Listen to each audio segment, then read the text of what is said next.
स्वागत है आपका परीक्षा स्टडी 24 यूट्यूब चैनल पर।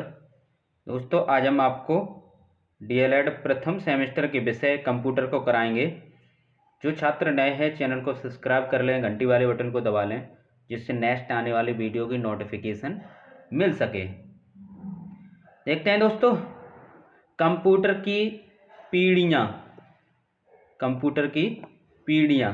समझते हैं, एक एक करके समझते हैं। शून्य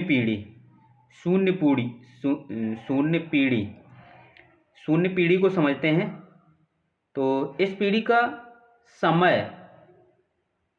का समय कितना था? 1942 से 1945 तक माना जाता है। जो शून्य पीढ़ी है उसका समय 1942 से 1945 तक माना जाता है। यह यांत्रिक कंप्यूटर कहलाते थे। ये कंप्यूटर कैसे कंप्यूटर कहलाते थे? यांत्रिक कंप्यूटर कहलाते थे। डाटा संग्रहण यानी डाटा स्टोर और डाटा निगमन यानी इनपुट आउटपुट पंच कार्ड द्वारा होता था। यहाँ पर क्या है, पहले तो आपको सन पता होनी चाहिए, ठीक है। शून्य पीढ़ी की सन यानी समय कितने से कितने समय तक था, जो शून्य पीढ़ी का काल, तो 1942 से 1945। और इसमें किसका प्रयोग होता था? पंच कार्ड का। ये दो सभी में देखेंगे, ठीक है। इस पीढ़ी में ही कंप्यूटर का प्रथम प्रोग्राम लेडी एडा अगस्टा लवलेस द्वारा असेंबली भाषा में लिखा गया था। इस पीढ़ी के मुख्य कंप्यूटर कौन कौन से? पास्कल की machine, difference engine, analytical engine, mark first तथा मार्क सेकंड हैं, ठीक है। तो यहाँ पर आपने ये समझा कि शून्य पीढ़ी के कंप्यूटर में आप क्या पॉइंट याद रखोगे कि इस पीढ़ी का समय कितना था? 1942 से 1945 माना जाता है। इसमें पंच कार्ड का प्रयोग होता था, ठीक है।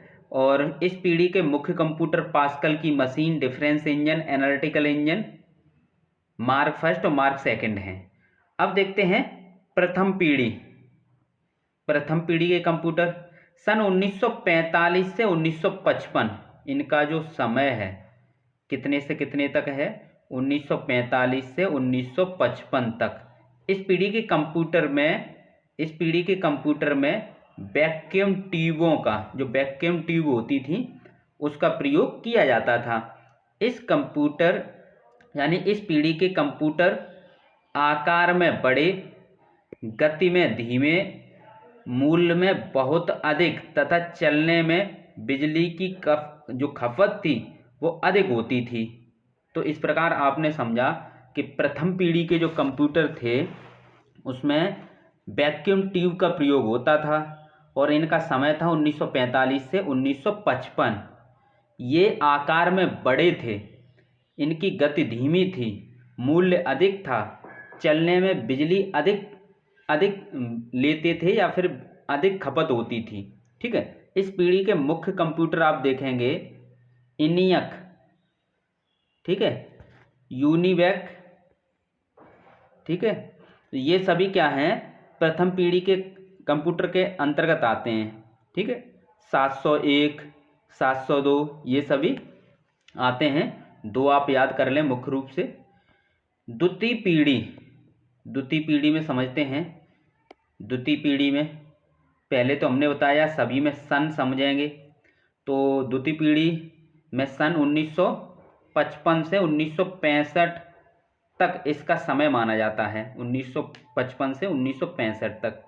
इसमें हार्डवेयर ट्रांजिस्टर का प्रयोग होता था। किसका? हार्डवेयर ट्रांजिस्टर का प्रयोग होता था। तो आपने देखा कि द्वितीय पीढ़ी का जो समय था वो कितना था? 1955 से 1965। और इसमें किसका प्रयोग होता था? ट्रांजिस्टर का। किसका प्रयोग होता था? ट्रांजिस्टर का। तो इस पीढ़ी में उच्च स्तरीय भाषाओं, मैग्नेटिक टेप एवं मैग्नेटिक डिस्क का निर्माण हुआ। तो यहाँ पर मुख्य बात यह है कि प्रत्येक पीढ़ी में आपको सन याद रखनी है और किसका प्रयोग हुआ था वो याद रखना है, ठीक है। सभी में आप देखेंगे, एक बार देख लेते हैं। शून्य पीढ़ी तो इसका समय था 1942 से 1945। इसमें पंच कार्ड का प्रयोग हुआ था। ठीक है, यही पूछा जाता है कि प्रथम पीढ़ी में या द्वितीय पीढ़ी में किसका प्रयोग होता है, तो शून्य पीढ़ी में पंच कार्ड का, प्रथम पीढ़ी में वैक्यूम ट्यूब का। और इसकी सन कितनी है, 1945 से 1955। द्वितीय पीढ़ी 1955 से 1965। इसमें किसका प्रयोग हुआ था, ट्रांजिस्टर का। इस पीढ़ी के मुख्य कंप्यूटर देखेंगे आप, PDP फर्स्ट, PDP 8, 7090 एवं 6600 तथा मिनी कंप्यूटर का जन्म इस पीढ़ी में हुआ। किस पीढ़ी में, द्वितीय पीढ़ी में। तृतीय पीढ़ी, तो तृतीय पीढ़ी का जो समय कब से कब तक है, 1965 से 1975। इसमें IC चिप का प्रयोग हुआ था। किसका प्रयोग हुआ था, IC चिप का प्रयोग हुआ था, जिससे कंप्यूटर आकार में छोटे, गति में बहुत तेज तथा विश्वसनीयता में बहुत अधिक थे। मुख्य कंप्यूटर IBM के 360, 370, 4300, 3080 एवं PDP 11 यानी PDP 11। तो आपने इस प्रकार तृतीय पीढ़ी तक समझा। अब समझते हैं चतुर्थ पीढ़ी। तो सन 1971 से 1985 तक इसका समय माना जाता है। इसमें केवल सिलिकॉन चिप, किसका प्रयोग होता था, सिलिकॉन चिप पर कंप्यूटर के सभी एकीकृत परिपथ को समाया गया है, जिसे माइक्रो प्रोसेसर कहा जाता है। इस पीढ़ी में SSI, MSI, VLSI तकनीक प्रयुक्त की गई। इसमें प्रमुख कंप्यूटर में इंटेल के माइक्रो प्रोसेसर, IBM के PC80, PC-XT एवं क्रेफस्ट विश्व का सबसे पहला सुपर कंप्यूटर था। इसे 1974 में बनाया गया। पंचम पीढ़ी यानी पाँचवीं पीढ़ी 1985 से अब तक। इस पीढ़ी के कंप्यूटर की प्रोसेसिंग क्षमता, भंडारण तथा मुख्य मेमोरी की क्षमता प्रत्येक वर्ष 2 गुनी 3 गुनी वृद्धि हुई। इसे डेस्कटॉप कंप्यूटर या पोर्टेबल कंप्यूटर या लैपटॉप आदि मुख्य हैं इसमें। ठीक है, इसके उदाहरण एक बार रिवाइज कर लेते हैं। शून्य पीढ़ी कंप्यूटर, तो इसकी जो सन है वो है 1942 से 1945। इसमें पंच कार्ड का प्रयोग होता था। प्रथम पीढ़ी 1945 से 1955, इसमें वैक्यूम ट्यूब का प्रयोग होता था।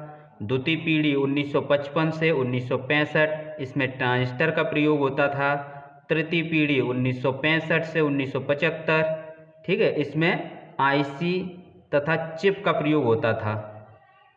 चतुर्थ पीढ़ी 1971 से 1985, इसमें सिलिकॉन चिप का प्रयोग होता था। पंचम पीढ़ी यानी पाँचवीं पीढ़ी 1985 से अब तक। ठीक है, नेक्स्ट देखते हैं कंप्यूटर की परिभाषा।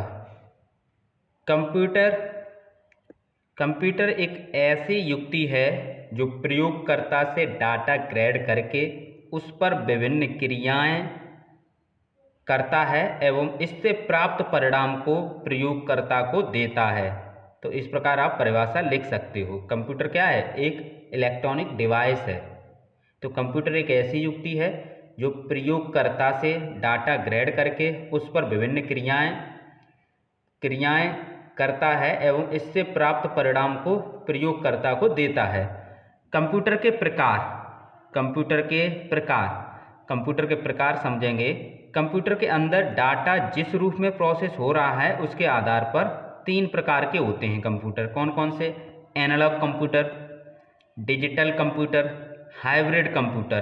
अब इन्हें एक एक करके समझते हैं और इनसे पेपर में प्रश्न पूछे ही जाते हैं।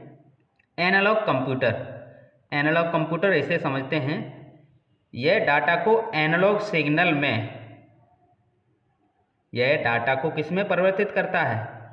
एनालॉग सिग्नल में, फिर इसे प्रोसेस करता है।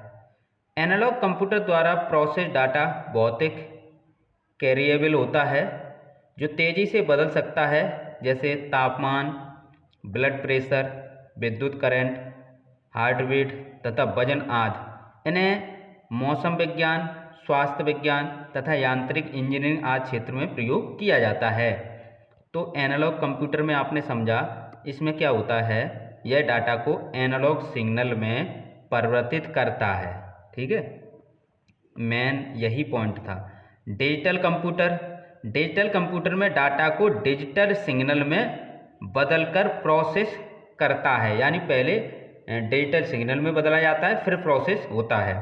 तो इसके अंतर्गत भी डिजिटल सिग्नल में केवल 2 ही मान संभावित हैं। कौन कौन से? उच्चतम मान 1 है और निम्नतम मान 0 है, यानी 0। यह कंप्यूटर अत्यधिक विश्वसनीय तथा 100% शुद्ध परिणाम देने वाले होते हैं। डिजिटल कंप्यूटर को उनके आकार, क्षमता, वजन, कीमत एवं गति के आधार पर निम्नलिखित 4 वर्गों में विभाजित किया गया है। कौन से कंप्यूटर हैं ये? डिजिटल कंप्यूटर को। कौन कौन से? माइक्रो कंप्यूटर, ये डिजिटल कंप्यूटर के अंतर्गत है। Mini computer, main frame computer, super computer. एक एक करके समझ लेते हैं। माइक्रो कंप्यूटर, माइक्रो प्रोसेसर से युक्त कंप्यूटर को, माइक्रो प्रोसेसर से युक्त कंप्यूटर को माइक्रो कंप्यूटर कहते हैं। यह व्यक्तिगत रूप से प्रयोग होने वाला कंप्यूटर है। माइक्रो कंप्यूटर को 2 भागों में बांटा गया है या विभक्त किया गया है। माइक्रो कंप्यूटर को, यानी डेस्कटॉप कंप्यूटर, ऐसे कंप्यूटर जिन्हें एक मेज या डेस्क पर रखकर चलाया जाता है या कार्य किया जा सके, वह डेस्कटॉप कंप्यूटर कहलाते हैं। जैसे पीसी एवं पर्सनल कंप्यूटर, जैसे पीसी कहते हैं ना, एक डेस्कटॉप कंप्यूटर है। पोर्टेबल कंप्यूटर, यानी जो आपके माइक्रो कंप्यूटर के माइक्रो कंप्यूटर को 2 भागों में बांटा गया है, उसमें एक डेस्कटॉप है, दूसरा पोर्टेबल कंप्यूटर है। ऐसे कंप्यूटर जिन्हें एक स्थान से दूसरे स्थान ले जाकर कार्य किया जा सकता है, उन्हें पोर्टेबल कंप्यूटर कहते हैं। ये बैटरी से चलते हैं।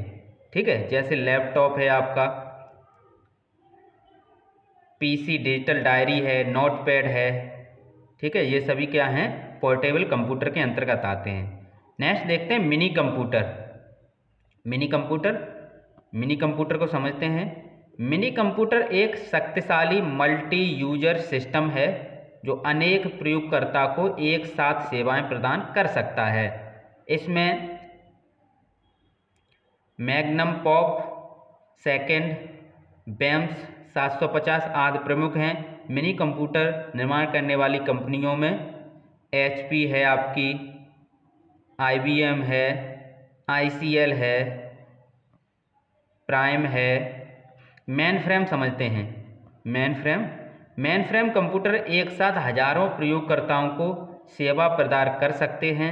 इनका प्रयोग बड़े बड़े व्यापारिक संस्थाओं तथा बैंकों आदि में डाटा संग्रहित करने के लिए होता है। मेन फ्रेम कंप्यूटर में IBM 3090, 6000, IBM 4381, CDC 6600, ICL 39 आदि प्रमुख हैं। अब देखते हैं सुपर कंप्यूटर।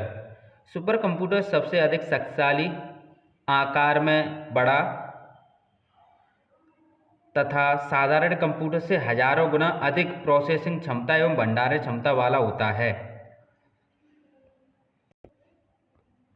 इस कंप्यूटर में 1 सेकंड में अरबों गणनाएं करने की क्षमता होती है। भारत द्वारा परम एवं अनुराग 2 सुपर कंप्यूटर का निर्माण किया गया। इसके अतिरिक्त क्रेफस्ट UP 400, CDC 205 आदि कंप्यूटर हैं। हाइब्रिड कंप्यूटर को समझते हैं। हाइब्रिड कंप्यूटर एनालॉग कंप्यूटर एवं डिजिटल कंप्यूटर की मिश्रित तकनीक से बना है। इसमें डाटा एनालॉग रूप में एवं डिजिटल रूप में भी प्रोसेस किया जा सकता है। इसका प्रयोग भौतिक विज्ञान, भूगर्भ विज्ञान, स्वास्थ्य विज्ञान, मैकेनिक इंजीनियरिंग आदि क्षेत्रों में किया जाता है। तो इस प्रकार आपने कंप्यूटरों के प्रकार समझे। नेक्स्ट समझ लेते हैं प्रोसेसिंग क्या होती है। ये डेफिनेशन पूछी गई है। क्रियाओं के सम्मिलित रूप को प्रोसेसिंग कहते हैं। शॉर्ट में समझ लेते हैं, क्रियाओं के सम्मिलित रूप को क्या कहते हैं? प्रोसेसिंग कहते हैं। प्रोग्राम, ये परिभाषा पूछी गई है प्रोग्राम की। निर्देशों के समूह को प्रोग्राम कहते हैं। निर्देशों के समूह को प्रोग्राम कहते हैं। और प्रोग्रामों के समूह को सॉफ्टवेयर कहते हैं। यदि सॉफ्टवेयर की डेफिनेशन पूछी जाए तो आप लिख सकते हो प्रोग्रामों के समूह को सॉफ्टवेयर कहते हैं। तो इस प्रकार आपने कंप्यूटर के प्रकार को समझा कि कौन कौन से कंप्यूटर के प्रकार थे। इसमें आपके 3 प्रकार के कंप्यूटर थे, एनालॉग कंप्यूटर, डिजिटल कंप्यूटर और हाइब्रिड कंप्यूटर। डिजिटल कंप्यूटर के प्रकार यदि पूछे जाएं तो आप लिख सकते हो कौन कौन से प्रकार थे? Micro computer, mini computer, mainframe computer और सुपर कंप्यूटर। जिसमें